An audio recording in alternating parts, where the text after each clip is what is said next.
All right. Okay, what's going on, nerds around the world? Welcome to a special episode of the Nerd United One Cup podcast. I'm CM Miller, your host tonight, and we'll be covering the big news stories to come out of the San Diego Comic-Con. That was, which is the annual Comic-Con, which is the annual pop culture event, of course, held in San Diego, California, for this year, for 2017. And I have a terrific panel that's going to help me out with discussing the big news, starting with my best friend. One of my best friends is Mr. Paul English. Paul, what's going on? What's going on, fellow nerds? Bonus episode. For just the second time, we're bringing you 2 episodes in 1 week. Wow, that is cool. And it's Comic-Con discussion. We had D23 yesterday. Let's do Comic-Con today. All right, great. Can't wait to delve into it. And also we have Mike Buick. So, Mike, what's going on? Not much. I love talking about D23, but now hope we can get a more uniform discussion because I don't think any of us have been to Comic-Con. Yeah. I've been there once, but it's been too long. Mm-hmm. Yeah, all right. And also we have Colton Hunt. Colton, what's going on, man? Hey everyone, if any of you even thinks about talking about that leaked Infinity War trailer, just know I have a Nerf blaster here and I'm not afraid to use it. It was really good, Colton. Really good. I will blast you. I'm going to send you all to jail. We're fine. No jail can hold me. Oh my God. And also, he's here. I mean, also, I'd like to introduce a guy, good friend of mine. He's introduced, and this is his first Nurse United One episode. It is Chris Day. Chris, what's going on? Hey guys. Good to hear. Stuffy nose, but I'm getting over the craziness of producing and Comic-Con and covering shit and things like that. So it was a good weekend. It was a lot of footage, a lot of coverage. It was a very good weekend. Colton, I feel bad for you because you're missing out on something pretty great. And if you try to shoot a nerd blaster, I am built like Superman, so my only kryptonite is women. So you're good on that part. Don't test me, Chris. Oddly enough, that's one of Iron Man's only weaknesses too. I got some kryptonite right here. You see, I deadlift almost 800 pounds, but I can't get a freaking girlfriend. Look at my Join the club. We got jackets. Oh my. No, I have a very pestering little 1-year-old who likes to put makeup on my face, so yeah, that's even worse. I don't want kids anymore. Welcome to my room. All right. But let's. I mean, Colton, if you would cease hostilities in the moment. I'll do my best. I make no promises, though. Yes. Let's exercise. I'm wearing my ruined Captain America shirt, so you know that I'm not standing for true justice in the American way right now. And Paul, you cease hostilities as well. Don't you and Colton try to attack Mike. I make no promises. Take that with a grain of salt. But you know what I have done in the past when people have upset me. And there was a lesson, Chris, that as a history buff like myself would always say, those who do not learn from the past are doomed to repeat it. So make sure you don't make the mistake of doing anything, Chris, or you will learn, or you will repeat your pain. My hands over the button. Yeah. Don't!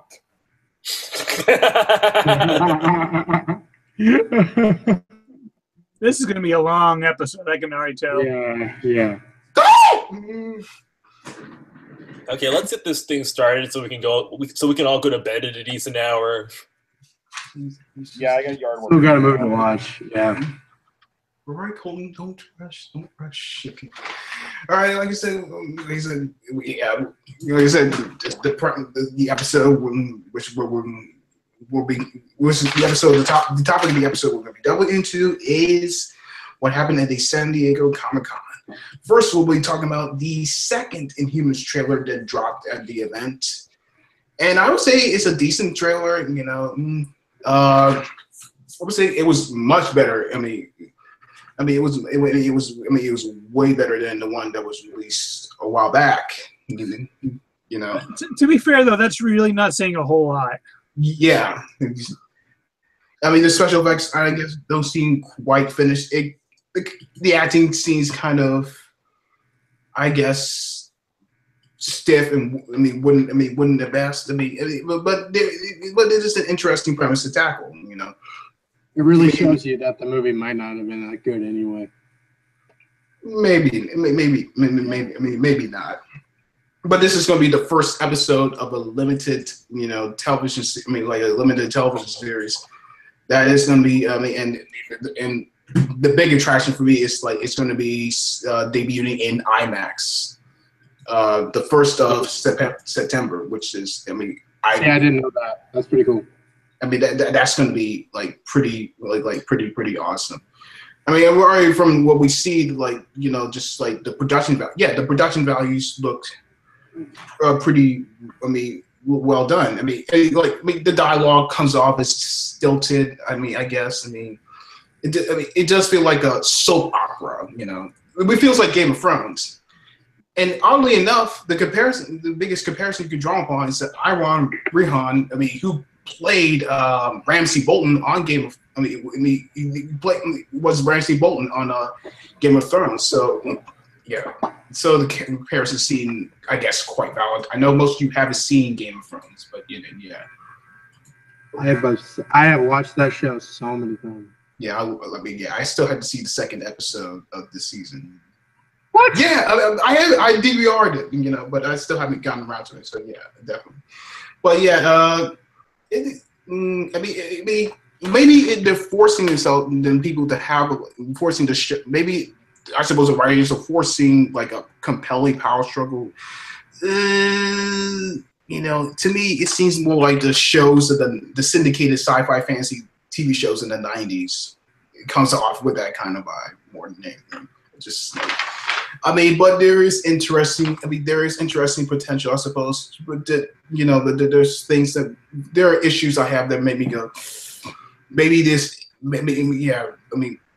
And there are issues where I go, I don't know this is I know this they could pull this off, but it does have some potential. It was okay at best, but it still has some things that have me very skeptical. Paul, you saw the trailer, right? Yes, I did. What you think? There is some potential here.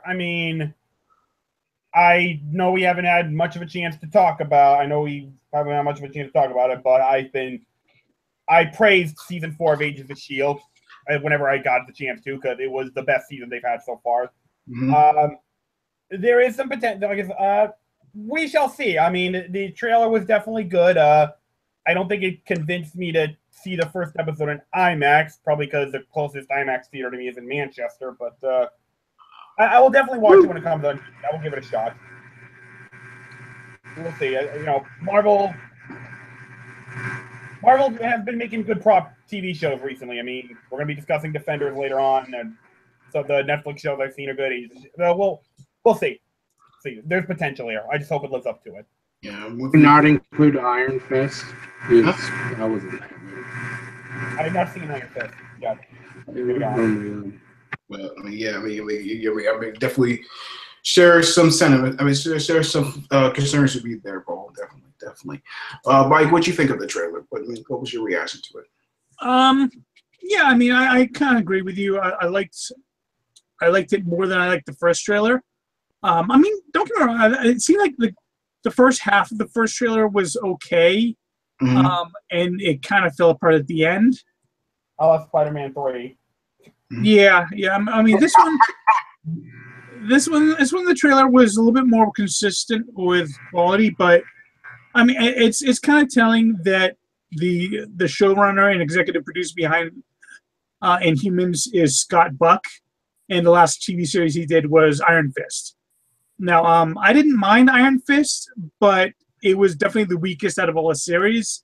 Yeah. And it's also pretty telling that just a couple months ago, last month actually, they announced that he is no longer going to be the showrunner or producer of Iron Fist Season 2. So I don't know how much longer Scott Buck has got a future with Marvel Television. And I don't think that's necessarily a bad thing because, he's done episodes of Dexter, so he clearly has some skill, but just he doesn't seem to gel very well with Marvel, and that not everyone does. Yeah, similar to Josh Whedon and Edgar Wright. Yeah. Well, no, Joss Whedon, he gelled. It just eventually the gel came undone. Pretty much. But yeah, I mean, I'm hoping, like Iron Fist, I'm hoping it's still fun, but I'm really not expecting. I'm not expecting to be blown away, and I'm not going to see it in IMAX because, like with Paul, the closest IMAX to me is like 45 minutes away. Yeah, I mean, I'm considering it myself. It's just like you said, the show looks good, but like I said, reservations, but consideration to IMAX to me. I'm thinking, maybe I should check it out. I don't have to, even though I have my reservations. Okay, all right, Colton, what do you think of the trailer? What was your response to that? I think it looked okay. Nothing to write home about exactly. Honestly, I just have a problem with the concept in general. It's like after 2.5 seasons of the Inhumans on Agents of S.H.I.E.L.D., it feels like having the Royal Inhumans actually being introduced comes across as a bit of a too little, too late sort of thing. It doesn't feel like they would actually fit in the universe now, I think. And the fact that they're showing up when Team Coulson is conveniently unavailable kind of makes it not feel like it could be as strong as it could be, because we're not going to have any recognizable Inhumans run. It's going to be a whole new band. And also, what I vaguely know about the Inhumans, they look okay-ish in the effects department. It's definitely a step down from what they did with Ghost Rider during Agents of S.H.I.E.L.D.'s 4th season, and the Inhuman powers themselves feel kind of downgraded, especially Black Bolt, him only whispering as opposed to be able to destroy could destroy an entire city, where in the trailer he accidentally grunts and all it does is fling a car a few feet away or something like that. That was just him gasping, and that's what that did. If he actually whispered anything, it would have leveled the city block. Okay, I guess I figure a gasp is still. It was like, Okay, never mind then. Like I said, my knowledge of the Inhumans is kind of basic, so who knows? This could, the most I know about the Inhumans is from the old Fantastic Four 90s animated series from way back in the day, so who knows? Maybe there's a lot more to them than maybe I'll learn a bit more about them from watching this. I may watch it in IMAX, I have not decided yet. It could be cool though. You never know. Medusa looks alright. I only know her from seeing her as Zatanna from back when she was on Smallville. Her actress, Serena Swan. She was quite good in that role, so hope she's good in this one also. And probably the best thing about it was Lockjaw. Pretty good. The teleporting effects are actually pretty cool. Yeah. Okay. Lockjaw. He looks like he's gonna steal the show.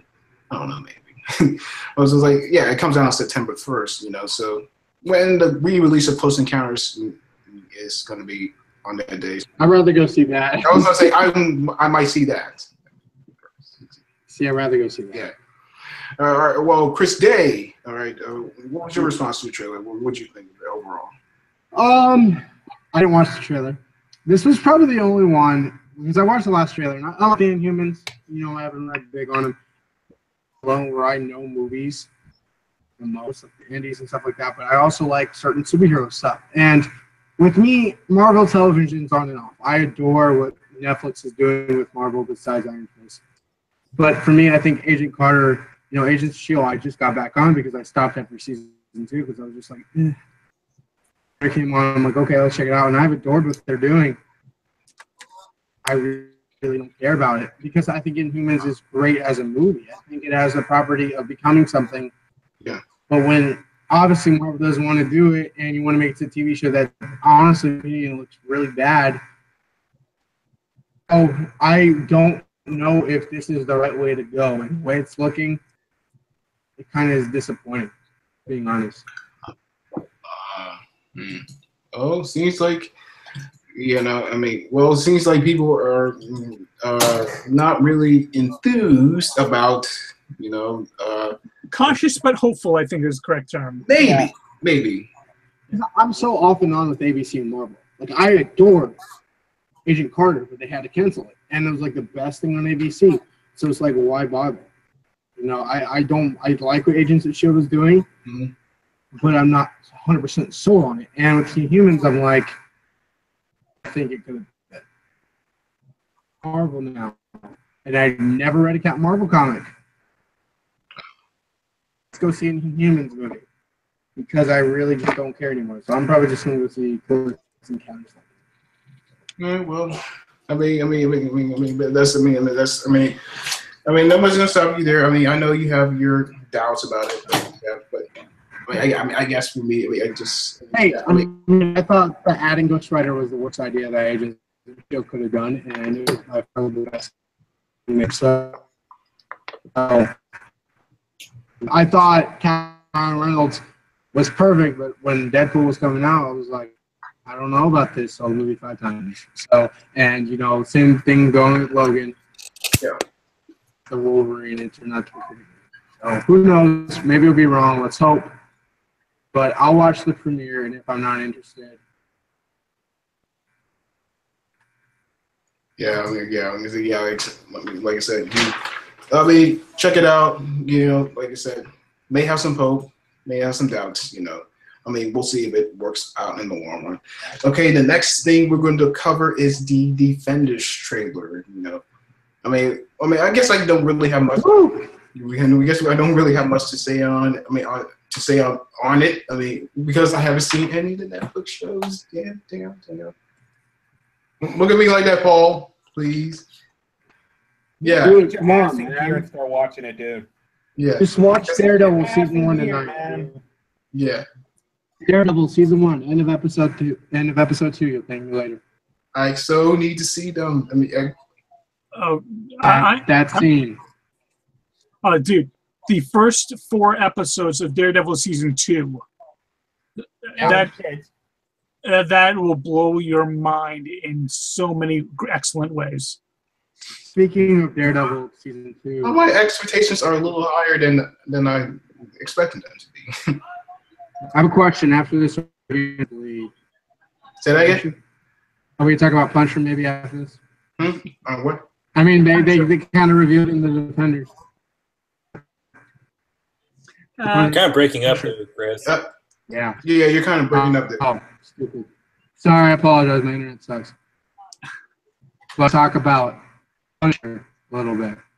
A little bit. I mean, we got like one image of him, so I mean, we can't really talk too much about it. Yeah. But hey, his Defenders thing was pretty badass. So yeah.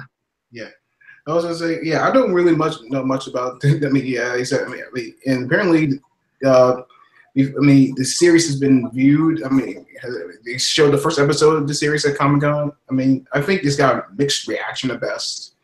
Huh? That's what I heard. It surprised the crap out of me. I thought it was gonna be like fantastic. I don't know. From what I hear, a lot of people were kind of mixed on because it was just kind of. It wasn't really even bringing them together. It was just kind of like showing where they are right now. And it's not until like season 2 that things start coming together. So maybe that's why people were kind of off on it. Intriguing. But I thought, as I was saying, I thought it was a pretty good trailer. Sigourney Weaver, seemed pretty menacing as the big heavy in it. You know, it's just like because we know Sigourney Weaver's a legend because L. Ripley in Aliens. Yeah. He's an icon. Real bitch. Yeah, and of course the series is graced with her presence. She's definitely gonna. She's going to bring. Yeah, she's going to bring that presence of hers, and most definitely. I suppose the trailer was okay. Best. I'm not really sure. I'm not really sure what to make of it. Really, I suppose. enthused, but really don't have much to take of it because I haven't seen any of the Netflix shows. Someone like, wish I could talk more about it. I want to, and I want to see those shows. But I want to get your takes on it. What about you, Paul? I mean, did you see it? Of course I did. So what'd you think? I mean, I'm sold. I mean, Daredevil season 1 and 2, unbelievable. Jessica Jones and Luke Cage, both fantastic. I still haven't seen, like I said, Iron Fist, but I'm sure it can't be totally. I'm sure it can't be completely bad. So I mean, yeah, I've been looking forward to this since the concept was first announced. I think maybe it might start off a little slow, but give it time. I'm sure it'll be great. Want the wait, people. Well, it'll be fine. I mean, I can't wait. All right, great. Great positive outlook. All right, Mike, what you think of the trailer? Oh, I loved it. I mean, one thing I got to say about Sigourney Weaver, it's been about 38 years since the first Alien movie, and I swear she's only aged about 15 years in that time. She looks amazing. And And she does. yeah. But I mean, just seeing the four of them like play off each other, their interactions, that's what I love. their team ups, but also their Matt saying like, no, that's shrimp. He's bringing the pork. And Jessica was like, you're so weird. But that's the kind of interactions I can't wait to see. Oh yeah. I'm gonna be drooling over every single scene of them together. So I cannot wait for this movie. For this series. Just a little over 3 weeks away. Oh, I cannot wait. Oh yeah, I forgot it's 3 weeks. Wow. All right. Great take there, Mike. Great take. Colton, you saw the trailer, right? I mean, so what? Yeah. I've seen the trailer, but I've only watched like a handful of episodes of Jessica Jones and nothing else from the Netflix version. But I think it looks interesting. Definitely better production values. Definitely better production values than the Inhumans trailer, that's for sure. And I like, Sigourney Weaver liked her first line, which was how wars only work if both sides think they're the good guys or something like that. That was a good one. And like I said, it looks like the character interactions will be good, which is par for the course. But at this point for the MCU, and whenever people interact, it's always a good set of interactions and whatnot. So I'm hoping for some good stuff. And for all the talk about people saying that Iron Fist is the worst thing from the MCU, he looks, I don't know, bearable. It looks like he might be an interesting person in Defenders. Maybe it's because he has other people around him to play off of. I don't know. I haven't seen Iron Fist, so yeah. But if I ever get around to watch, if I find a way to watch this thing online by any means, I'll definitely do so. Besides doing Netflix, because I still don't do Netflix. It's like $8 a month, dude. Get on it. You can get on it. Yeah, well, right on, Colton. All right, Chris Day. Try to function. Oh, sorry. Go ahead. Oh, Chris Day, what was your opinion of the trailer? I think I'm getting Netflix again because this is fantastic. I was living on my dad, so I took but I got film struck, so I need to get Netflix because I'm sold. I want to watch this. I think this trailer was one of the best things at Comic-Con. Sigourney Weaver, this is interesting because lately, since Avatar, she really hasn't done that much. She's really great in Cabin in the Woods, but now I feel like, and I think it's about time. I think she plays off as a really great villain. I think Stick is great as kind of the mentor. I honestly thought he was the villain until I heard she was going to be the villain. So I like it. I love the humor. My favorite thing was Jessica Jones drinking a beer on the subway because it seemed like something. If we were all together and we just had to do something, it seemed like something I would do because of how crazy things are getting. But it's pretty great. I love Daredevil. I think Daredevil season 1 still is the best thing that Netflix has done, and I'm 3 for 1. So, and I think Iron Fist was fantastic. So I'm really great, and so is Jessica Jones. I did not like the villain. I'm one of the few people who don't like the villain. On what Marvel's doing, the mixed reactions have me a little. But what do we know is that good stories always need to flesh out the characters, and that comes from somebody who writes and is working on the future. So I know that, but I'm hoping that it's not what they did there. All right. And Punisher was pretty badass in 2 minutes, 2 seconds. All right, Chris. All right, Chris. Okay, the next topic we're going to cover is this. It was announced at the Marvel panel, at the Marvel Studios panel, that Michelle Pfeiffer was going to be cast as Janet Van Dyne in Ant-Man the Wasp, the sequel to 2015's Ant-Man. Of course, Paul Rudd is going to be returning in the title role, and also one of the title roles, and Evangeline Lilly is going to be returning in the title role. The other title role of the Wasp, and of course, Michael Douglas, the great Michael Douglas, will be returning as Hank Pym, and Lawrence Fishburne is going to be the villain in the film. It's going to be the villain in the film as well. Fanboyism. Mm-hmm. Who's he playing? I forgot the character's name. It's probably J. Jonah Jameson. Going to Marvel. Huh? Colton, what did you say yesterday about Lawrence Fishburne going to Marvel? That's Marvel saying, "Oh yeah." I was like, I said, Jameson from us. We're taking Perry White from you. yeah. It's a very trade, DC. Just the Daily Planet. He was J. Jonah Jameson. He had a cameo in Spider-Man. Lawrence Fishburne is playing the character Bill Foster, who is known as Black Goliath. You know? Who gets killed in Civil War in the comics, actually. Oh, really? Yeah, that was kind of... Wasn't he the only casualty in that crossover? The biggest casualty. He was killed by the Thor clone, and that was the kind of polarizing event that caused a lot of formerly, pro registration heroes, including Spider-Man, to go onto Captain America's side. Ah, interesting. But he does have a connection with the Pym particles. He can grow, so it makes sense to bring him in. And hey, Larry Fishburne. Yeah, can't go wrong with Lawrence Fishburne is a pure talent. Although I'm not sure if he should have been cast as Perry White, but another story for another time. Yeah. But also, those were the big casting nominations. I've always liked Michelle Pfeiffer. I always thought she was a likable and charming actress with a great deal of skill in her work. Of course, who doesn't love her as Catwoman in Batman Returns? Look, I hate Batman Returns. I'm a huge diehard Batman fan. I don't like that movie at all, but she's the best part. I was gonna say, her role, she's just like that. Look, I honestly, I made even my ex-girlfriend wear that sexy leather pants so I could be Batman on you just for that. Ooh. Eat your heart out, Anne Hathaway. Hell yeah! Oh, trust me, I like both of the outfits. I'll be very much examining which costume she wears in Ant-Man 2. So. Oh my lord! But like I said, I welcome her casting. In the movie. Yeah, we haven't. And Michelle Pfeiffer is also an actress we haven't seen a lot of these days. No, I'm surprised she turned down Catwoman in 2004 for Halle Berry. Yeah. Well, she dodged a bullet there, so I'd say she's kind of blessed. Yeah, it's supposed to make a good sense too. She really did. Yeah. That was full of kitty litter. That movie. Oh my god. I'm trying to find out who the director was, because I believe it was like a really weird name. Some kind of French director. I don't know. Pit Fott.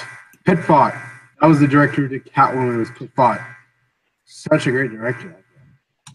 It's just like. Needless to say, he hasn't worked a whole lot since then. Neither has Sharon Stone. I'm not surprised. What? That's the only movie he's done. Yeah.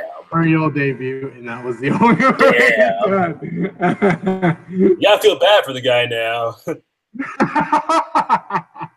It's like how David got screwed out directing because he was, his debut was Alien 3, and that had like a boatload of executive meddling problems. But mine was Playboy, so shit happens. Alien 3 was a freaking like Casablanca compared to Catwoman, so that guy earned his exile.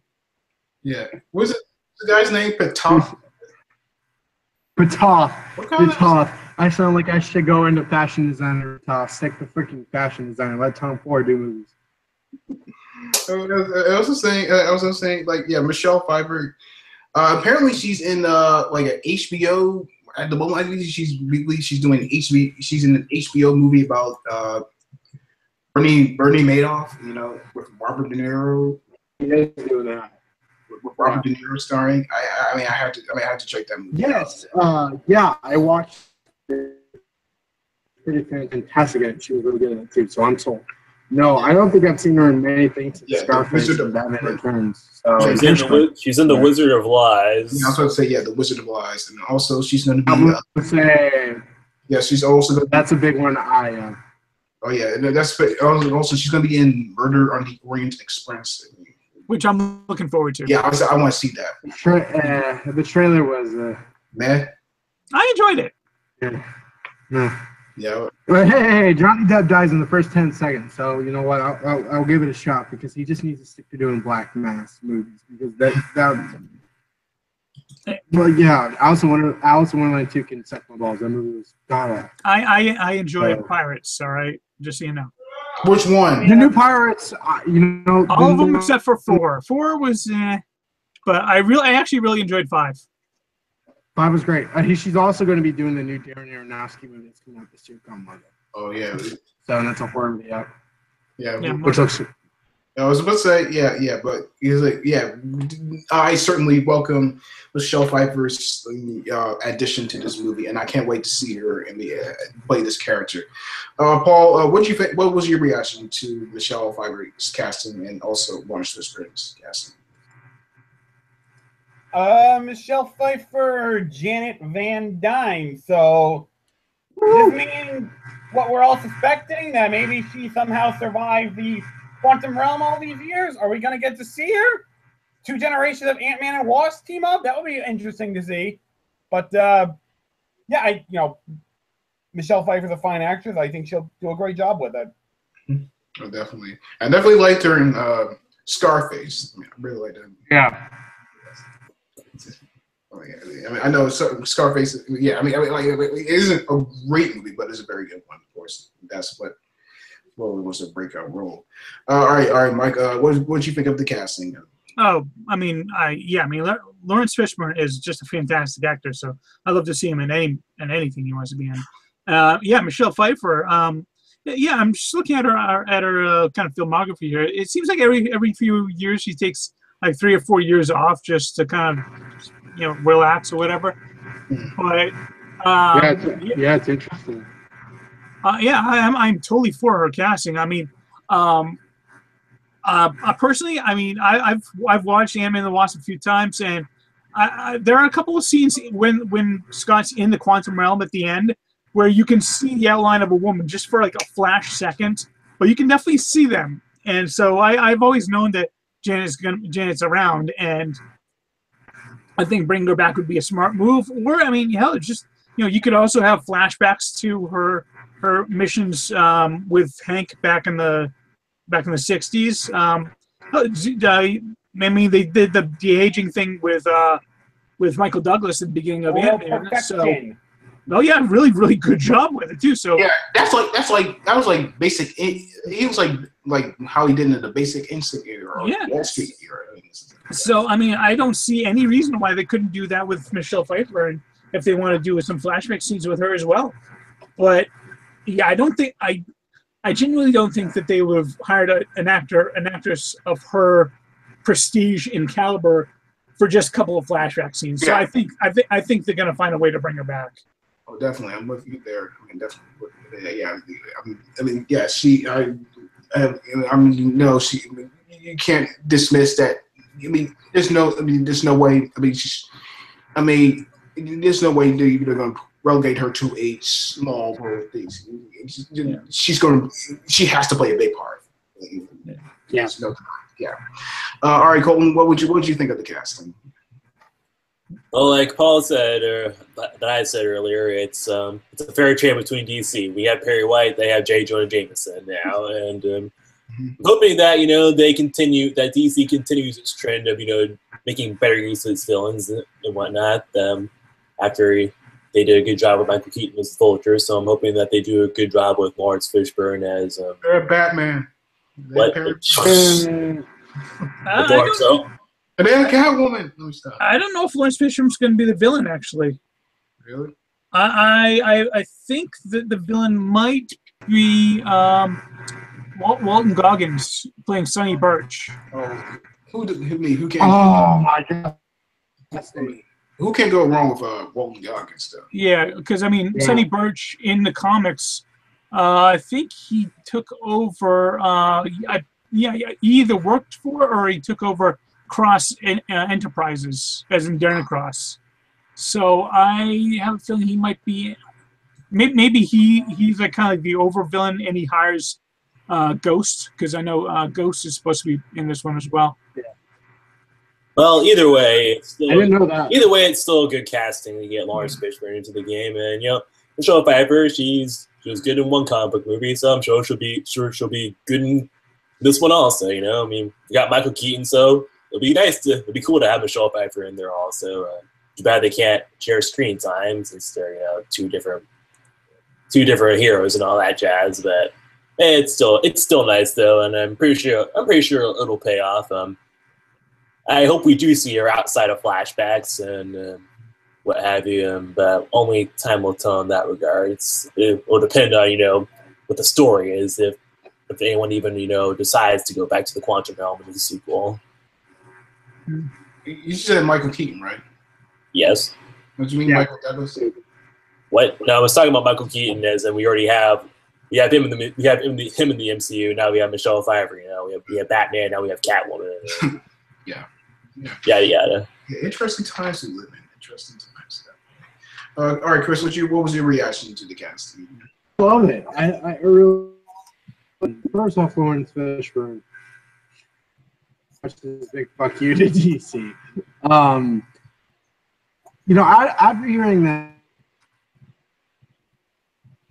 they have to, because they can't replace Barry White with like Lawrence Fishburne. Great in the movie. I really like him as Lawrence Fishburne, but besides that, I think Marvel's really doing really well. I mean, look, Michael Keaton gets my favorite MCU villain right now today, because Spider-Man was fantastic, and he's my favorite MCU villain. And the thing we were talking about, and I completely forgot about the Phantom thing. See, now I get it. I was really just saying, if it's just flashbacks, I really just want that. But the Phantom thing, I'd love to see where it goes, because knowing most of the things on the TV things, I know my comics and Marvel. So Ant-Man's one of my favorites. I love this. I'm interested to see how it goes. I think we're talking about Black Panther with Adam Force, great cast members. Just add Jack Nicholson in acting. So just, grab him for a little movie or something like that. Just put him in the films. Honestly, I think he'd be perfect Doc Ock. He might be a little too old, but, just put him in somewhere, But, this casting, I love it. I can't wait to see him. It sucks we never saw footage, but, lucky San Diego Comic-Con fans. I guess, but, I cannot wait to examine further Wasp outfit. When the official photos come out at the end of the year. So, Oh my lord. Down boy. I guess they didn't get. I don't think they got too much footage in Comic-Con. I think they just mainly got maybe a few clips here and there, and mostly just like concept art. So. Yeah, they definitely, of course, they did that for Captain Marvel, which they haven't shot a single frame of. Yeah. Well, moving on. It's like there was a release. What they had at the Comic-Con was that they released a trailer for the new Star Trek Discovery television series. Well, I've seen the trailer. I mean, the trailer's got a mixed response at best. I liked it. You can see it's pretty much action packed. You can really sense the arc that the main character, Michael Burnham, who's played by Sonequa Martin Green from The Walking Dead, you can really kind of sense the arc she's going on in this. And apparently she's the daughter of Sarek, who is, of course, Spock's father. And, of course, Sarek dates back to the original Star Trek series, where he was introduced in the second season episode during to Babel. Just being a nerd right there. I very much like it. Maybe it was a little too serious at times, but I feel they got the Trek form back. They've always had the Trek form back. Of course, there were some people who weren't enthused. There are a lot of Trek fans who were enthused about the J.J. Abrams movies, how they were all full of action and stuff like that. Yeah, the response was like, yeah, I mean, few Trekkers is like, yeah. I mean, it's like it's the people saying it's not Star Trek. It does feel like Star Trek, at least to me. And they say that about the previous trailer. When you see, go back to that first trailer for Star Trek Discovery, when Michelle Yeoh's character says Starfleet doesn't fire first. Tell me that's not Star Trek. Look at me and tell me that's not Star Trek. But that's another story. But here the trailer we have now. Yeah, the Klingons look like shit. Basically, I still haven't. Yeah, they're still not buying. I'm still not buying it. But yeah, of course, people complain about there's no humor. I mean, like it looks like they got. Yeah, I mean, yeah. The J.J. Abrams films, they felt like it's more Star Wars than Star Trek. I mean, I was fine with that, but it needs to feel like Star Trek again. And this is what we got. We got that changing the spectrum, but we got Star Trek again. I mean, yeah, few people are not enthused, but I'm like, I think could actually work. You know, maybe we still don't know what the overall story is of the series, but that's what I like, and that they're giving us a few hints, but they're not giving us everything. I mean, so I enjoyed the trailer. I very much enjoyed the trailer. Paul, I know you haven't seen it. Paul, I know you haven't seen the trailer. That's correct. I have not. All right. What about and Mike? You seen the trailer, right? Yes, I did. What did you think? Not my favorite trailer. I mean, I'm glad that you loved it and you thought it felt like Star Trek. I didn't get that same feeling. I thought it seemed a little bit too reliant on big action sequences. For me, Star Trek has never been about the action sequence. I mean, don't get me wrong, I like the action sequences when they happen, but Star Trek has always been kind of, for me, like almost the antithesis of Star Wars. Star Wars is action and excitement. Star Trek is more thinking and strategy. Exactly, yeah. And I did not get a whole lot of that from this trailer. I mean, don't get me wrong, I have faith. I mean, one of the showrunners is Brian Fuller, who has written episodes of Star Trek Deep Space Nine. He's written Star Trek Voyager. This guy knows his Trek, and he knows good classic Trek. So that's a good sign. Unfortunately, the co-showrunner is Alex Kurtzman, who's definitely more on the action side. He had his directing debut with The Mummy recently, which I enjoyed, but it wasn't a great movie. I had a lot of fun with it. Yeah, I did too, but it wasn't great. But he's definitely had more experience producing big action sequences and action. Like he produced, and I think he co-wrote Star Trek Into Darkness, which I enjoyed a lot, but it was definitely more action heavy. Where for a movie, that's fine. For TV series based on Star Trek, not so much for me. So I am still hopeful for the series. Still not sure about the CBS All Access thing, whatever. But the trailer did not do it for me. Sorry. That's right. Pressure. That seems okay. I mean, that's okay. That's the way you feel. I mean, that's your perspective. I mean, and also correction, Mike. Mike. I mean, Brian Fuller was previously the showrunner of the show. He's no longer a showrunner, and Alex Kurtzman is not a showrunner. Well, who they have? I mean, he's one of the producers, but he's not running the series. Two individuals, Gretchenberg and Aaron Haberts, I think that's his name, are the showrunners of this new series. You're right. I remember hearing about that. Sorry about that. No, it's fine. That kind of takes it down, my excitement down a couple notches too, because most of my excitement was around Brian Fuller. So I mean, most people share that sentiment, I suppose. Yeah. I mean, I still have faith overall, but this is I have some reservations, but hopefully it might pull through. All right, Colton, what do you think of the trailer overall? I thought the trailer, which I just saw, like maybe just today, so it's still. So I haven't had a chance to fully process my thoughts on it, but my initial impression is, yeah, I think they focused a little too much on the action. Like the entire thing almost felt like it was like we were watching a trailer for the season finale or something like that. Actually, with all the big things going on, the Klingons preparing to attack, I guess.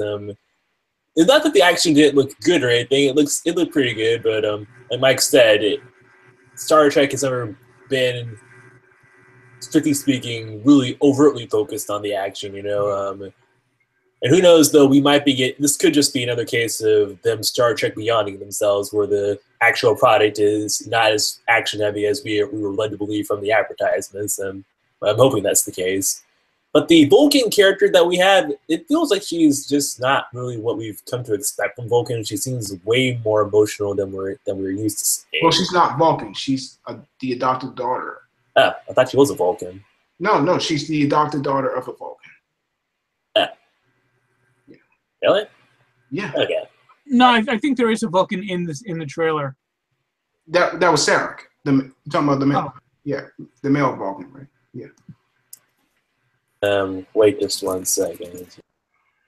Because what was I gonna say? Yeah, she was the character you're referring to, the female character, Burnham. Okay, here it is. She was raised as a Vulcan, but yeah, according to the chat, she is human.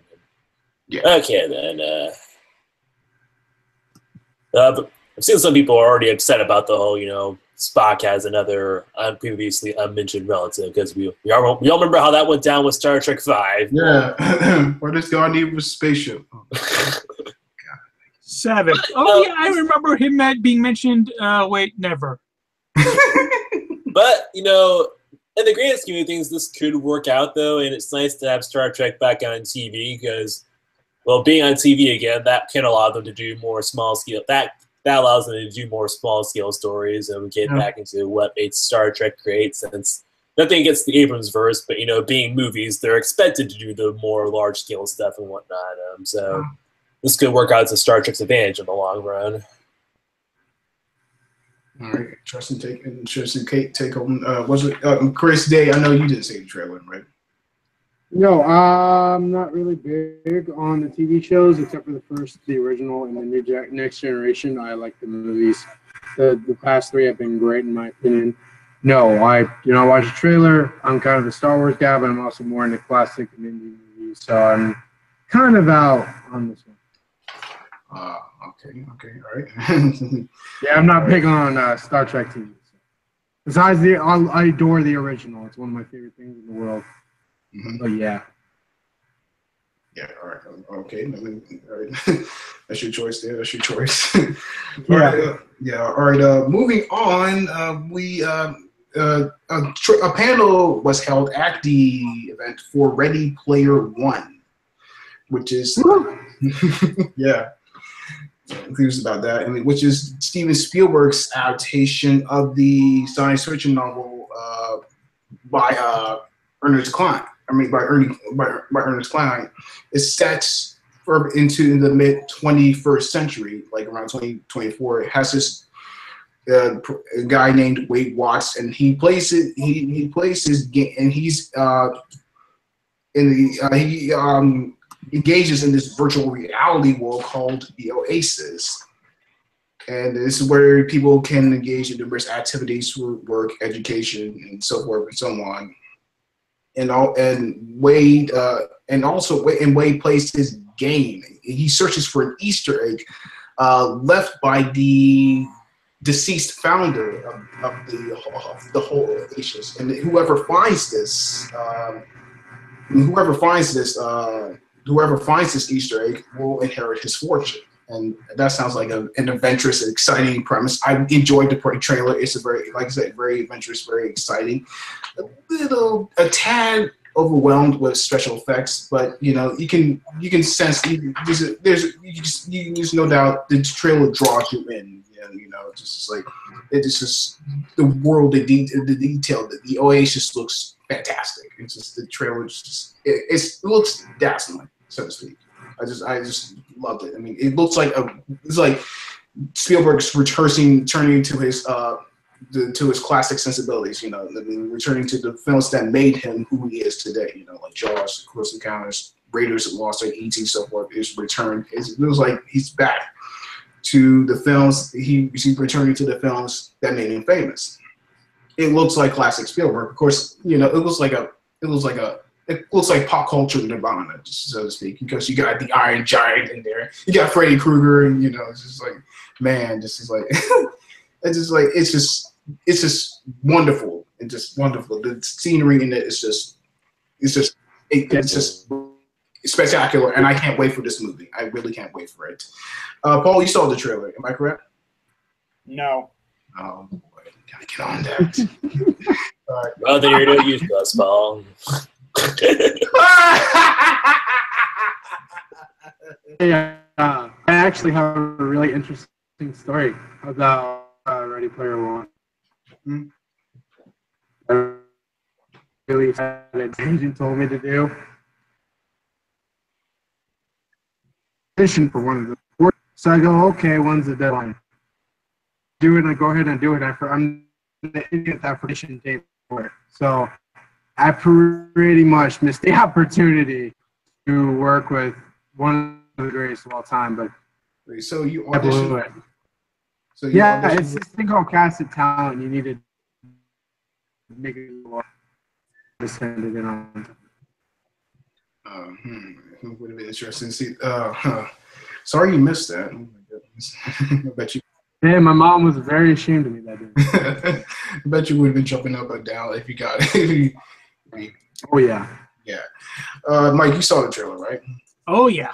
Yeah. What did you think, my friend? I'm just super excited. I mean, right from like the stacks of just trailer homes, just going up to just showing like what the modern world is, Yeah. and then as soon as he puts that on, it just I understand why it's special effects heavy, but it's a virtual reality universe. It kind of has to be. There's no other option. Yeah. But I mean, the second I saw like the Iron Giant walk in, and then Freddy Krueger, and I could have sworn I saw Duke Nukem in there as well. Mm-hmm. And then there's the street race, and in the street race you got a Tron cycle and a DeLorean. Oh my. Oh, it's just the Lord. I am in. I am so in. Plus you get Alan Silvestri doing the score. Yes. Back to the Future. Yeah. There had better be a callback to the Back to the Future score. I was like, if he doesn't do a callback to Back to the Future, at least Predator. Well, not Predator. If he doesn't do a callback, I will be pissed. Yeah. But just to say, steam will be coming out of my ears if I just. Yeah. And of course, premise you could say it was kind of inspired by Charlie and the Chocolate Factory, or so right, in the movie adaptation Willy Wonka and the Chocolate Factory. Did anyone here happen to hear Pure Imagination in that? Yes, I did. I was one of those people. I'm like, Might have been a song. I missed it. Yeah, it sounded like it really did sound like it. Mm-hmm. And if that was the song they played during the movie, bravo, because that's probably the best trailer music I might even never heard if that was a trailer music. Oh yeah, but yeah, it's like great there, Mike. Great take on it. I mean, what's I was to say, Paul? Not Paul. Colin saw the trailer. Am I correct? Yeah, I did. What was your impression of it?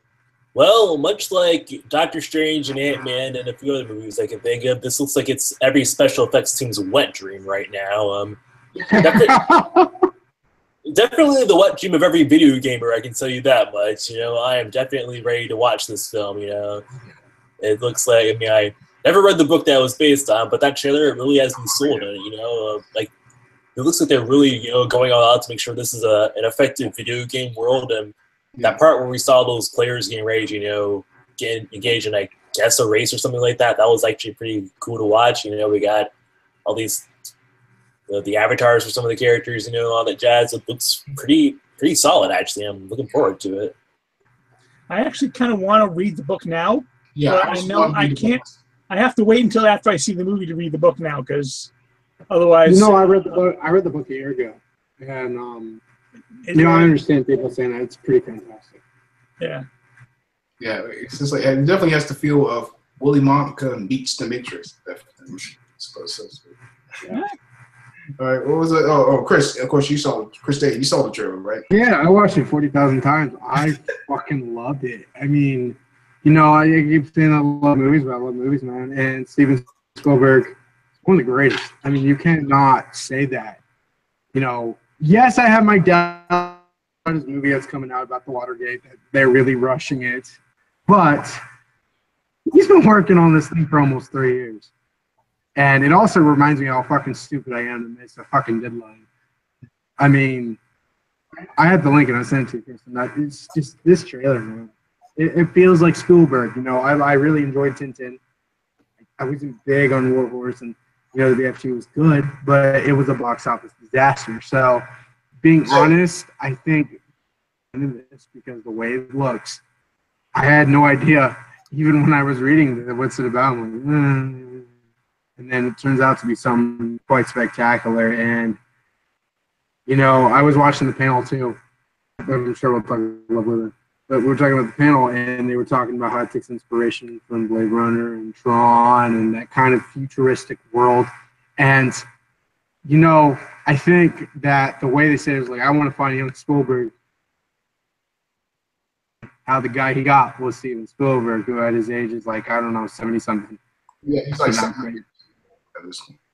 He still puts out great content. So, yeah, this was one of the best things at Comic-Con. It was easily top 30. It was fantastic, so. I'm sold. March 29th, I think I'm going to go drive 45 minutes to Miami. So I'm in. Yeah, you're talking about the pre-screening, right? The what? The pre-screening, because it opens wide on the 30th, you know. Okay. Yeah, no, I thought it was the 29th. No, yeah, then I'll go see the 30th. Yeah. I'll be in LA. I mean, well, I was going to say, well, they usually have pre-screenings for movies now, so they we'll probably do pre-screenings on the 29th. I'm seeing. Yeah, I think it would be. I'm seeing it Thursday. Yeah, it and Avengers: Infinity War. I'm seeing these movies in IMAX. Yeah, I'm gonna try. If Matt, because I'm moving in with Matt Beard, and Matt has a screening for Avengers: Infinity War and Ready Player One a couple days and pick somebody. I'm going. So yeah, I know this is slowly coming to the top of one of my most anticipated. I'm excited. I think it's a fantastic trailer. For me, I think it was between this. And besides us big boys talking about Avengers in the leak trailer, it was this and I would even say I really took Comic-Con. This was fantastic. So I'm in. Yeah, all right. I mean, interesting take there, Chris Day. Speaking of Thor, we're going to talk about the Thor Ragnarok trailer. Woo! Yeah, but the Thor Ragnarok trailer, and apparently, from what we hear, it's going to be the shortest Marvel movie in length. Not sure how to feel about that, but we'll see. Hey, have you seen What We Do in the Shadows? Hmm? Have you seen What We Do in the Shadows? Heard of it. I want to see it. Please go check it out because after seeing this, I have complete faith in him. Yeah, Mike sent me a link to the trailer. I was like, this is yeah, it's appropriately quirky. That's what the qualities are. It looks so. Oh man, yeah. There's a certain broadness to that movie. I want to check it out. You know, as I was saying with Thor Ragnarok, and they released the trailer for that. The trailer was fucking.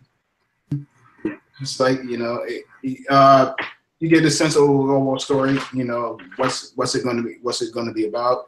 Of course, you know, you have Hulk and Thor in the gladiatorial match in this. I mean, in this movie, and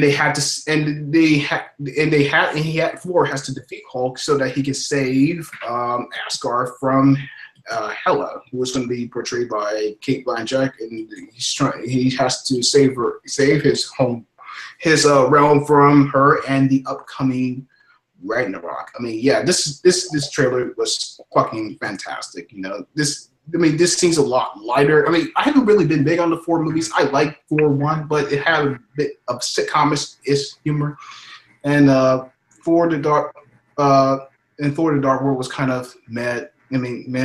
but this one seems like more exciting, more vibrant, just like more dynamic to me. I mean, it has a lot more style to it, I suppose. And they improvise this movie a lot from what I heard. He's based more on Chris Hemsworth's personality, I suppose.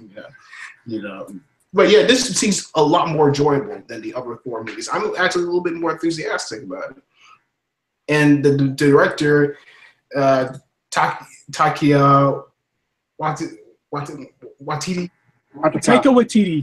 Waititi. I think Taika Waititi based the tone on on 80s sci-fi fantasy movies. I hope he didn't base it on Krull, because I'm not a big Krull fan. But I was Stranger Things a little bit. I was saying myself. I mean, like I said, I enjoyed the trailer. I mean, like I said, I'm eagerly anticipating this movie. This looks like a vast improvement over the first two movies. I mean, I really haven't been excited for the four movies. I've been excited for them. Not excited as I would say for Iron Man, Captain America, and Avengers. But yeah, this got me pumped. I mean, this movie looks a hell of a lot of fun. Paul, what do you think of the trailer? What do you think of this? Oh, this movie is going to be so much fun. It just is. I mean, you look at everything that's going on. You got Kate Blanchett looks badass. Valkyrie looks cool. Yeah. The settings they're going for look visually stunning. I think this movie is going to be a whole lot of fun. And oh, by the way, Hulk actually talks. It's like Hulk actually talks. That is going to be amazing. How long are we waiting for Hulk to actually talk? Oh, beyond being fully gone. Is he saying complete sentences? Oh my god! Does anyone hear a weird buzzing noise in the background? That comes from the press. I don't know what. I think it was internet. Yeah. Thor Ragnarok is going to be fun. It's going to be amazing. Oh yeah, definitely. I'm with you there. All right, Mike, what do you think of the trailer overall? Oh, I love the trailer. I honestly, I thought it was my favorite one to come out of Comic-Con. It's just so much fun, and I mean, there was a lot of humor, a lot of effective humor in it. And I mean, Chris Hemsworth has shown very recently that he is actually very much like Channing Tatum. He is a master of comic timing, despite the fact that he doesn't really look like he should be. But he absolutely is, and but when it needs to throw in the action, it did the action really well too. I mean, when Thor comes in and he's like doing a full Mortal Kombat Raiden thing, hell yeah, oh hell yeah. So, and yeah, I mean, hearing Hulk talk was so cool. Hulk like raging fire, Thor like small living fire. Small living fire. Living fire. So yeah, I mean, I just like the interaction between those two, and I mean the interactions between Thor and Banner as well. I beat you quite easily. That doesn't sound right. No, it's true. Don't worry. Yeah, it's just absolutely fantastic. So I cannot wait for this movie. I am so I mean just like you, I enjoyed the first Thor, but it wasn't my favorite. It's probably my my second least favorite of Phase 1, and Thor: The Dark World was definitely my least favorite of Phase 2. But this one looks like it's gonna be breaking that trend. It's not. I don't think it's gonna be anywhere near the bottom of my favorites for Phase 3. So cannot wait. I'm holding a lot of hope there, Mike, because it looks so absolutely delightful. All right, Colton, what do you think of the trailer? What was your response to it? Okay, I really enjoyed the trailer. You can definitely not accuse Chris Hemsworth of throwing it in his Thor. He looks like he really loves playing the part. I think one of my favorite lines is that he said when he was at the very beginning, he was talking about what had gone on since he last saw Banner. He's like, and then I lost my hammer, which was like yesterday. So yeah, that's still fresh. And what I also like about this trailer is that it feels like we're really finally going to get to truly see the warrior side of Thor that we've kind of gotten hints at, but it feels like we've only been touched on like throughout, his own movies and throughout his solo series. But it feels like we're really going to see just how powerful warrior he is and all that jazz. And also, I'm loving how how Ragnarok is continuing the trend of odd yet strangely effective relationships in the MCU, from Captain America and Black Widow to Drax and Mantis. Now we got Thor and the Hulk. I also liked that. I was found it really funny how when Thor says, "By the way, you and I had a fight," and then Banner just stopped and he says, "Hey, did I win?" And then when Thor claims he won, Banner says, "That doesn't seem right." And at the same time, we're probably meant to assume that Thor won because he immediately claims he won. But hey, you never know. He might have actually pulled it off. Well, it'll be interesting to watch, even though it's not the main event. But hey. Yeah, but not easily, though. No, he won easily. Yeah, definitely. And I also like the look of this movie. It looks like they're really it's like the cosmic Marvel movies have always had great, effects and cinematography, and it looks like this one's continuing the trend. And I like Tessa Thompson. She'll be a pretty cool character as Valkyrie, and it looks like we're gonna get another good brother duo between dynamic with Thor and Loki. Until he tries to screw them over again. And one thing that I'm a little mixed on, though, is just Thor using the term Ragnarok. It just doesn't feel like it should be in his vocabulary since, they're not really the actual gods, So it feels like them using the actual Norse mythology of Ragnarok won't exactly apply to them, I guess. Especially when you go back and think back to Avengers Age of Ultron, and we saw the characters when Thor got that vision of all of his friends in Nordic hell or whatever. I mean, it just didn't seem like it fit Thor exactly going off. I don't know. Am I making sense? I guess maybe their version of Ragnarok will be. I don't know what the actual Ragnarok will be like. I guess, but I suppose it is similar with a few divergent aspects. I mean, similar overall from the whole Norse mythology. Well, I always took it that the Asgardians, like, their stories and tales kind of became Norse mythology. So it's still the same thing. It's just that they're not gods; they're just aliens. But all their stories and tales are still what's actually mythology.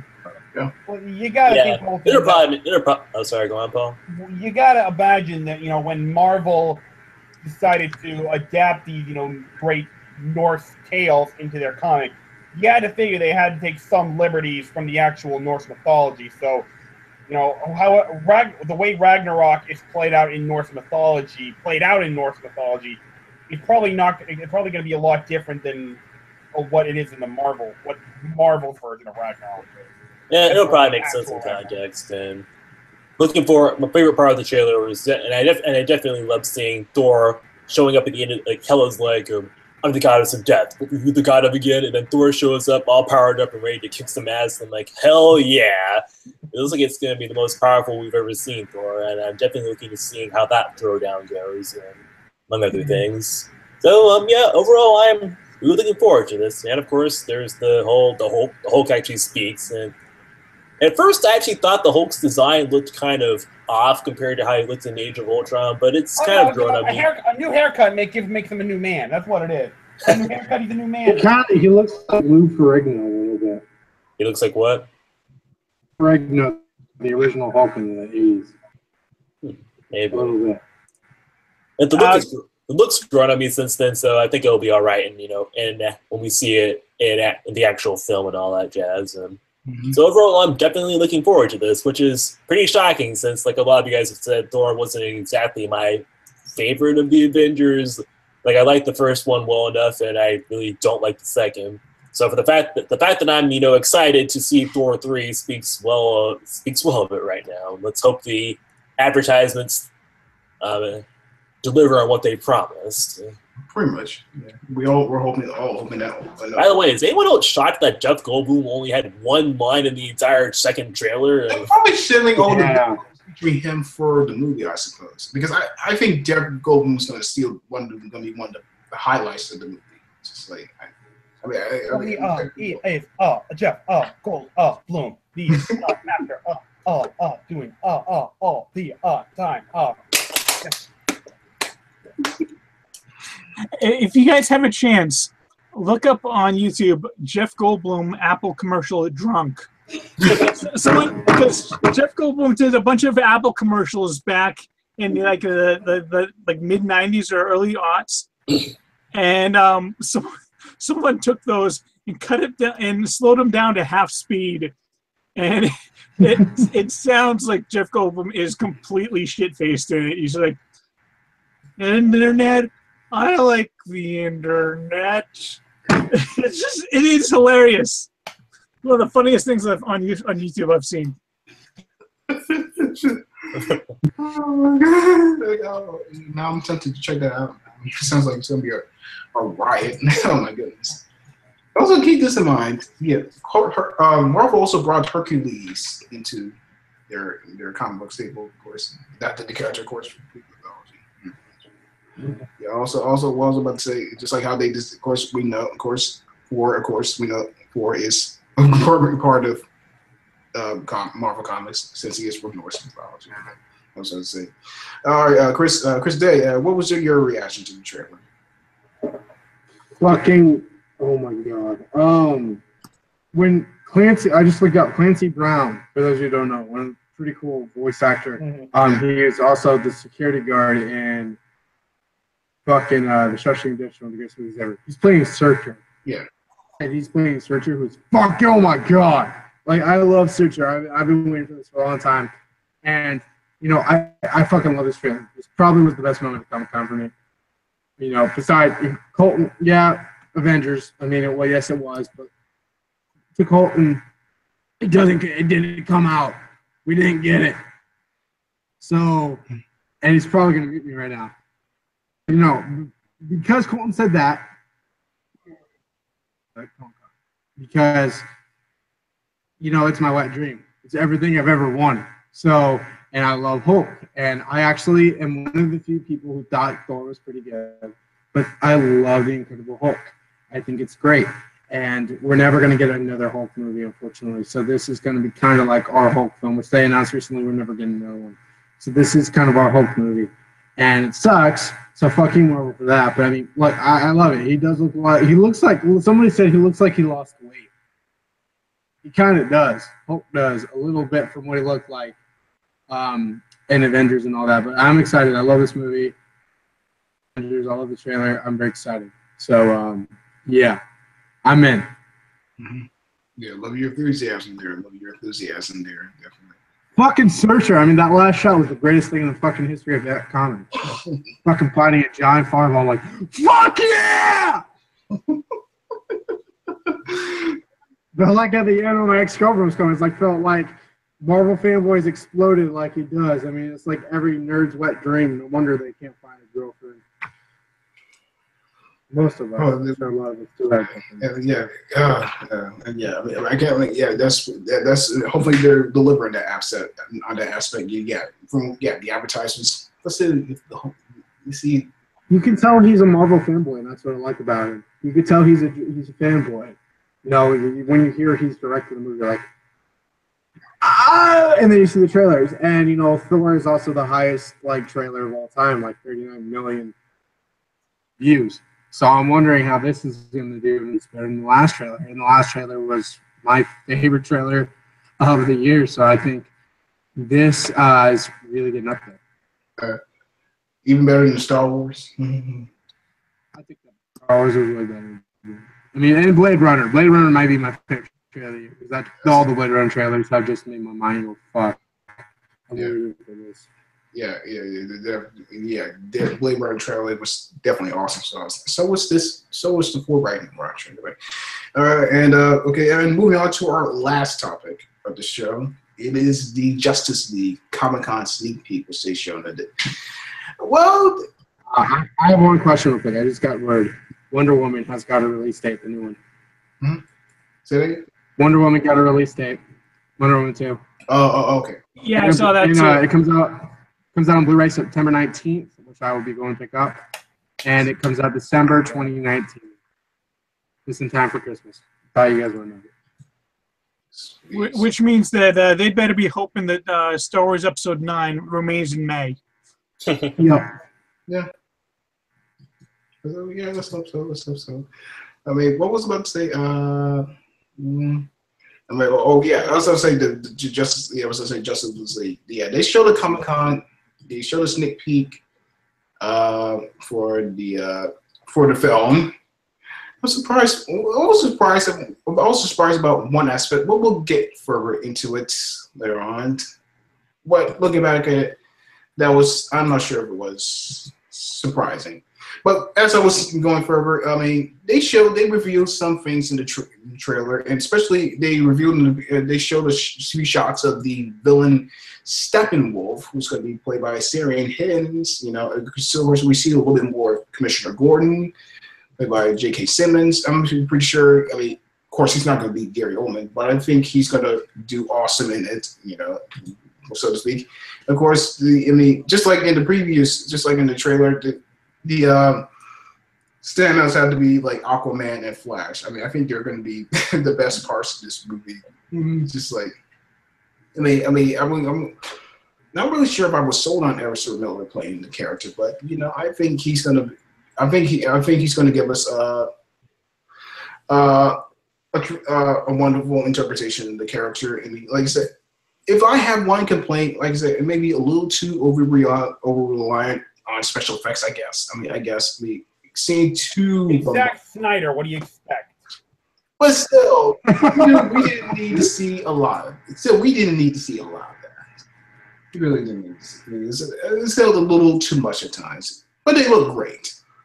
You know, but another thing, the bone I had to pick with this trailer is like, there's no Superman.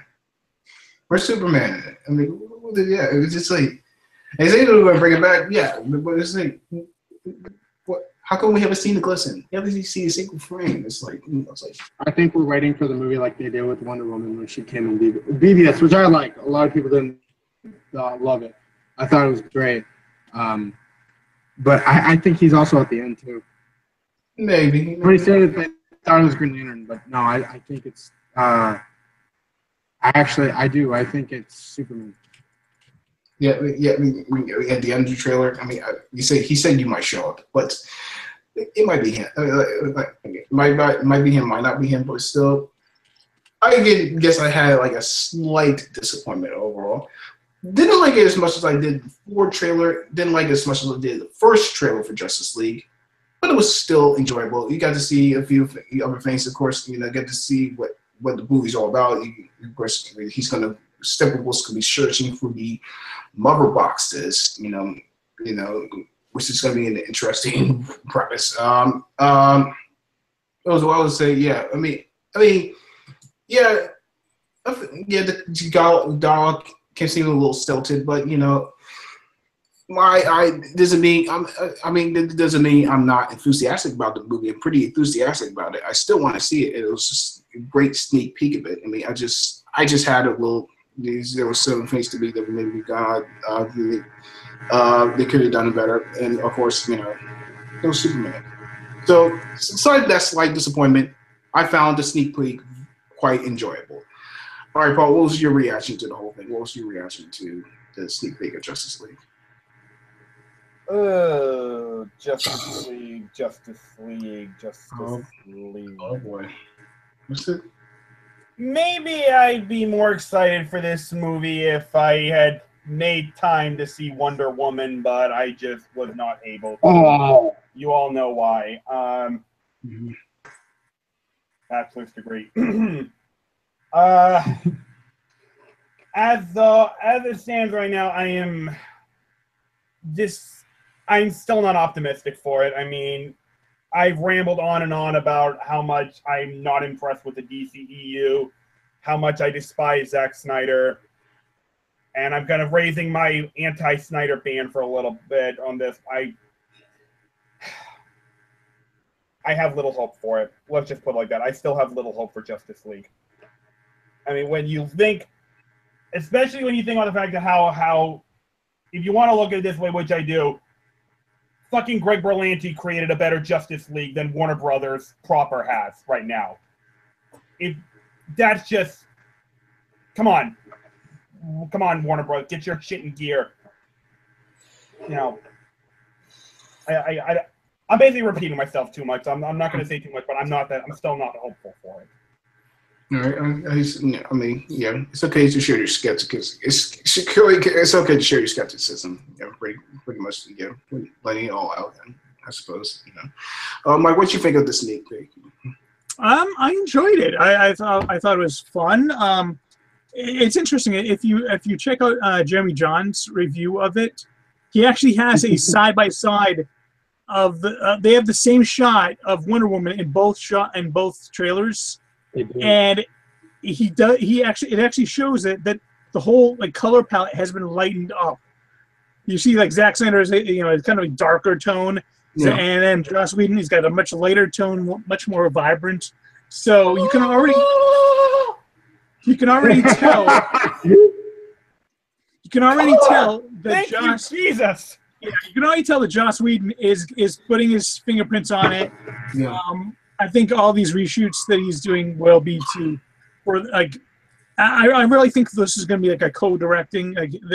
I think there's going to be so many reshoots that are going to be Joss Whedon's babies that I think this one will kind of be able to get through that Directors Guild of America rule, and it will be directed by Zack Snyder and Joss Whedon. But I mean, as far as the trailer itself, it was fun. I enjoyed it a lot. Seeing Aquaman surf down on a parademon and then just kind of flick his hair back. I thought that was brilliant. And yeah, I really liked Ezra Miller. The whole thing. Wow. Just kind of. That's kind of rude. Yeah. And I mean, that feels like the Flash to me. So I really have faith in him. I mean, it was a good trailer. It wasn't a great trailer. Yeah. I think I agree. I do kind of like the last trailer a little bit more, but it certainly hasn't dampened my enthusiasm for the movie. Mm-hmm. It just hasn't really boosted. I mean, it's boosted up a little bit. I'm looking forward to it. I will be there for the very first day, so I can't wait to see it. It's just I did like the Thor Ragnarok trailer a lot more because it was just a lot more fun. Yeah. But there was fun. There was still fun there. So yeah. Overall, it was a good trailer. Yeah, can't blame you there. Can't blame you there. A whole lot more entertaining though. The outlook. Colton, what was your reaction to it? Did you like it? Did you not like it? Well, like everyone said, there were a lot of like someone said, it looks like there are a lot of special effects on this trailer. But to be fair, those effects actually looked pretty cool. Actually, I'm really looking forward to seeing Flash in action. Some of the effects are also pretty cool. Like it looks like Cyborg. They've cleaned up his effects now. They were like wholly uncanny valley the first time we saw them, but they look better now, I think. And let's see here, what else? Wonder Woman looks like she's doing what she does best, and so is Batfleck, and yeah, I will agree. Cyborg looked a hell of a lot better in this trailer than he did in the last one. Last one he looked like CG up the wazoo. This one he actually looked a little bit more fluid and realistic, so I like that a lot. He still feels Cyborg still feels like the most out of place. Cyborg and Aquaman still feel kind of out of place in this trailer, and it might just be the fact that they're the ones that, since we didn't get introduction movies for everybody, and the fact that they all have to be introduced in one film. I'm wondering if they're gonna be able to pull that off. But I thought that their acting was fine though. I like how Flash isn't the only source of levity. Like it looks like everybody, minus maybe Cyborg, has a bit more light heart to them compared to the compared to Man of Steel and BVS, in a manner of speaking. Steppenwolf looks like he'll be a pretty cool villain. I'm just hoping that they avoid I just hope he's not a type of like a villain like Apocalypse, where the fight ultimately evolves into a throw everything we've got in them sort of fight, just to see what's like. Basically, they throw everything they have in them in order to take them down or something, because that's kind of boring in a way. But you never know; it can be a cool battle. And the scene where we saw Aquaman surfing on that parademon that like you guys said, it looked pretty cool. And I also thought that red sky image was a pretty visually dynamic scene. And I'm just hoping that it still does look like the color is still pretty dark in this movie, though. Like, it's light in some areas, but it's still pretty. It's got the Zack Whedon color scheme going on still. I don't know. Maybe it'll look better in the finished product. I don't know. But there is one thing that I had a problem with in this trailer. I think it's a pretty big failing of the show don't tell department. It's a line where Batman says Superman didn't just save people. He got them to see the best in him. He got them to see the best in themselves. And I'm thinking, when the hell were we shown that in the last two Superman films? Okay, I mean, okay, he inspired you, Batman, but everyone else, the movies never really showed us that, or at least never showed us that often enough, anyway, for us to get that idea. It felt more like the movies were trying to show us how people didn't like Superman. So I mean, you can't treat him like he's a beacon of hope just after going out of your way to tear Superman down, so to speak. And okay, yes, he sacrificed himself to save everybody, but still, it still feels like it's a retcon on their part. And it doesn't help that we just saw Wonder Woman, who we actually were shown how she affected the people around her. But hey, maybe there will be more context to that line in the finished product. And regarding the final, what? I don't know. It's a Zack Snyder script, so I kind of doubt it. Regarding the final, Josh Whedon is doing the reshoots, so who knows? Maybe we'll get a little bit better dialogue and things like that. What'd you say, Chris? I said maybe they're removing Zack Snyder completely because, I mean, he's not doing anything for the movie anymore. Really, he took down the banner, things like that. Maybe it's Josh Whedon just rewriting all the things that Snyder did. So who knows? And regarding the final shot of the trailer, where Alfred's like, "They said you'd come. Let's hope you're not too late." I think that's just them trying to misdirect the audience. I think it's going to be Aquaman that's showing up, because remember in like one of the earlier trailers, Bruce said that Aquaman turned down his offer to join the team. So I'm just figuring that Bruce figured he'd change his mind. So Alfred's like, "Oh, Aquaman, you've arrived. Okay, let's hope you're not too late to get in on the battle and all that jazz." That is entirely possible. Could be Green Lantern too. I'm hoping it's not Green Lantern, because we have enough characters in this movie, and lest we forget, this is the debut of 3 of them, so we need to. We know that he's going to be in the movie somewhere. He has to be in the movie somewhere. He has to.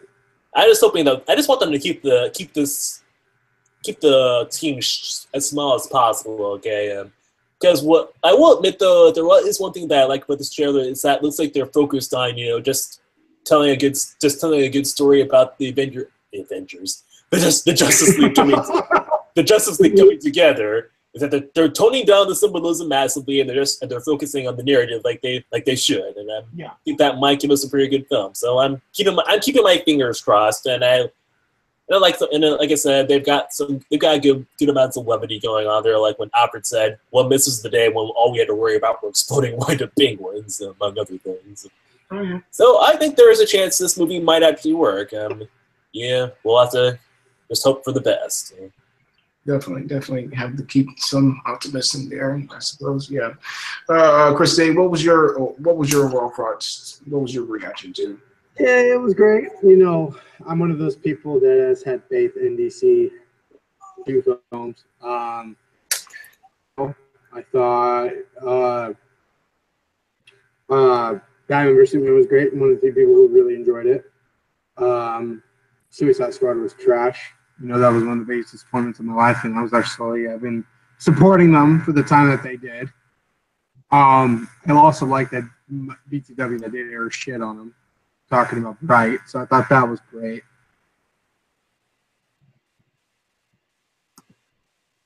So, period. And to answer your question, Colton, Armie Hammer is apparently rumored right now they are reshooting the movie. So it's possible they might introduce him as Green Lantern. We don't know. but possibly. But besides that, I think the trailer's great. It's my least favorite of all the three because each of the trailers have gotten great. This is it showed a little too much. You know, I wish, you know, it was good to see the things we need to see. But at the same time, I didn't feel that way where I felt earlier this year when we got the Coming Together trailer, which still even got me excited when I saw it during Dunkirk, which was a masterpiece.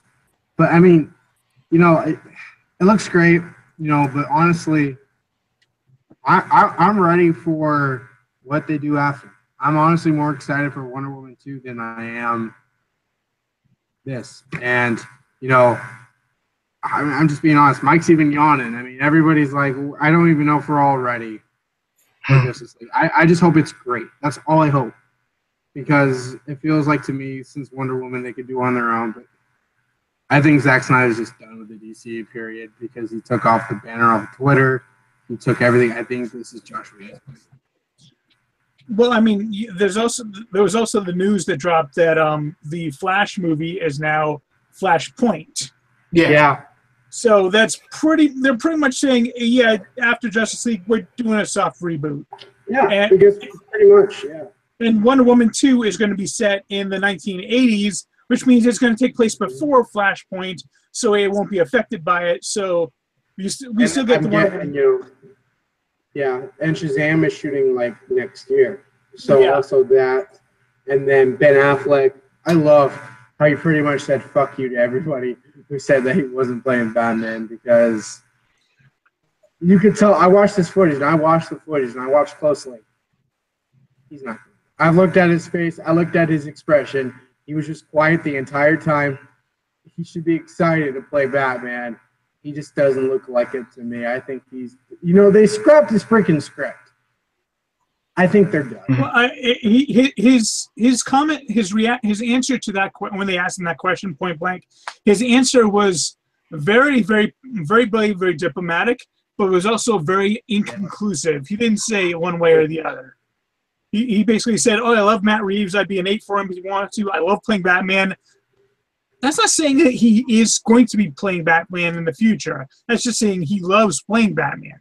Which is kind of a shame because he was one of the bright spots of BVS to me. I mean, I was surprised by it. Him and Gal Gadot, yeah.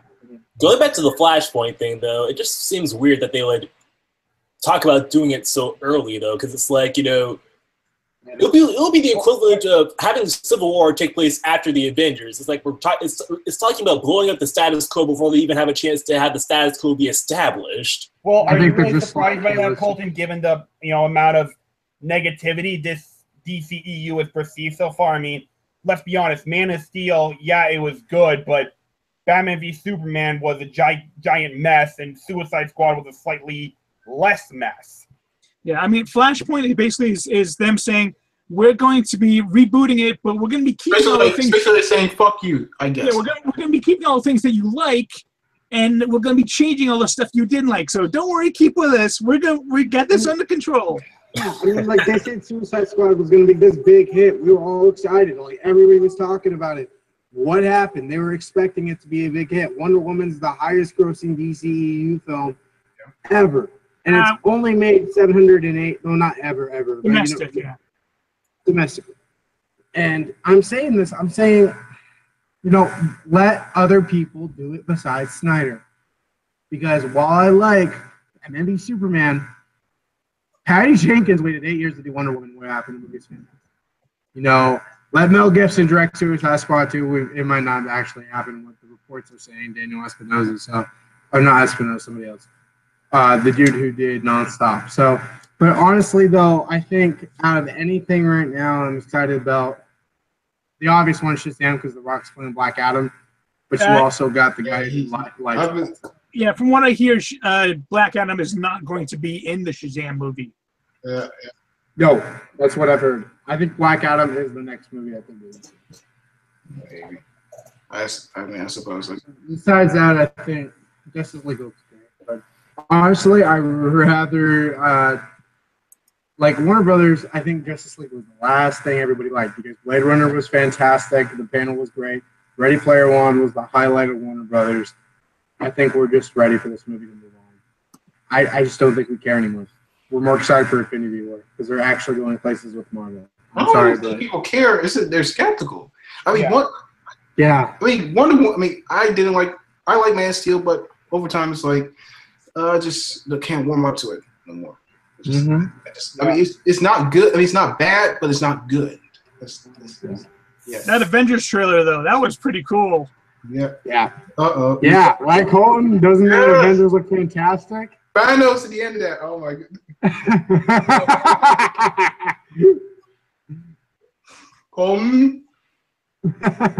Hey Colton, did So you like it when la la la la la happened and la la la la la? We can't talk about it. Like, Who's got two thumbs and know. saw the trailer? This guy. we know Okay, it. fine. Talk about the trailer. See if I can. No, I'm sorry. I'm sorry. I'm like, the only thing I'm saying is this: Chris Evans looks good in a beard. That's all I'll say. Yeah. That is the best thing about the trailer. That I will not say, is he actually looks good as a beard. No, There's a lot besides of the point, good but I things mean, like, Oh yeah, there's the part where Was it- Spider-Man's wearing where Peter Parker's on the bus and he. that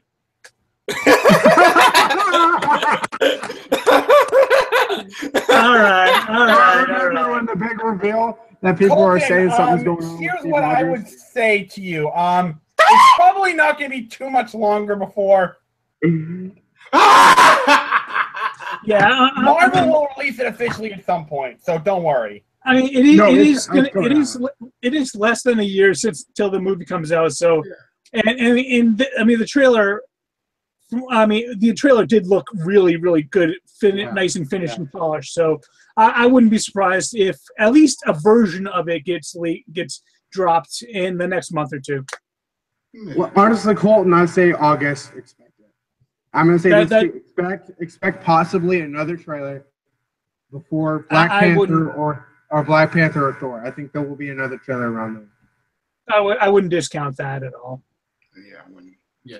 How about we get a Black Panther? How about when Thor Ragnarok gets released, there might be a Black Panther trailer attached to it, and There will be. I guarantee Well, there'll be there another. better be. That's going to be 3 months away.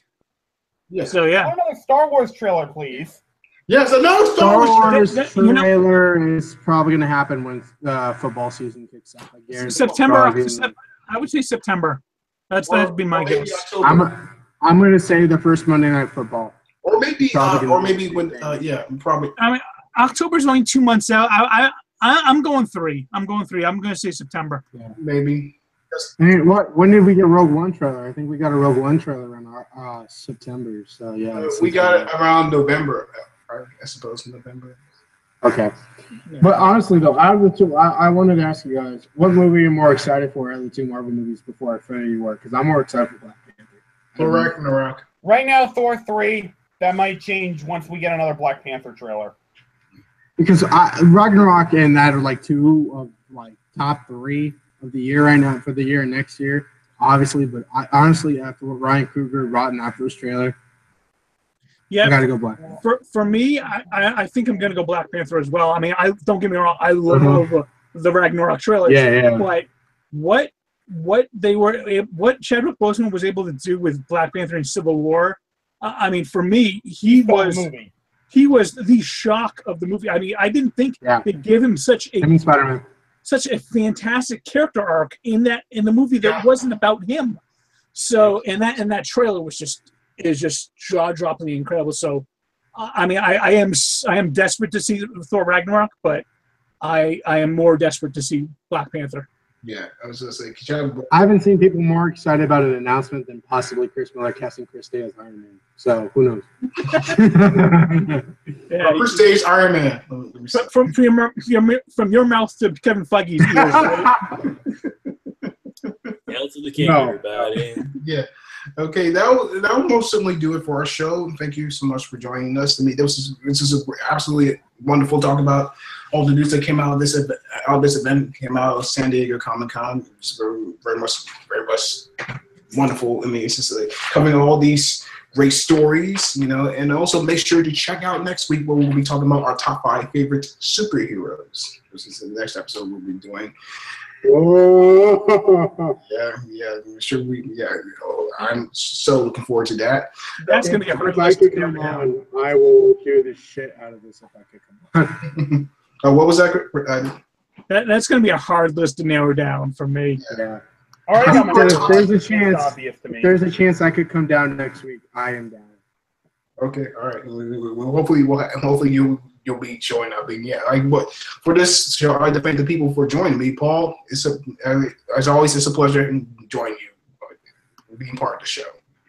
It is always fun being part of this, and I'm looking forward to next week. Oh, definitely. This is pretty stoked for it. Mike, my friend, like I said, it's always a pleasure having you.